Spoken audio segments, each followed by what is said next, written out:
চলে তোমার আনারস পকেন কি? আচ্ছা চলো তো। এই যে ননদ আনছে, শাশুড়ি লাগাইছে, তার বৌমা তুলে নেবে। গ্রামে থাকার আর ফল গাছ লাগানোর লাগাইয়া ছেড়ার কত আনন্দ। এই দেখুন আমাদের আনারস গাছ। তো গ্রামে থাকার একটাই সুবিধা, এই আমার ছোট ননদ গত বছর ঢাকা থেকে আর 2টা আনারস আনছে। 2টা আনারস গাছ, 2টা আনারস খাইয়ে এই যে এই মাথা লাগাই দিছে আমার শাশুড়ি, ফেলাই দেয় নাই, লাগাই দিছে।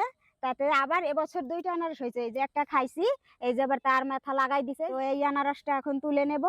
আমি শুরু আচ্ছা ছেড়ো। বলে দেবো। এই বাবা, দেখেছেন আনারস একদম দেশি পিওর টাটকা। এই দেখুন 2টো আনারস গাছ থেকে কত চারা গজাইছে। এই এই যে এই একটা, এই দেখুন, এই যে এই একটা, ওই একটা, কত 4-5টা চারা গজাইছে। একদম দেশি পিওর টাটকা আনারস। কে কি খাবেন চলে আসেন।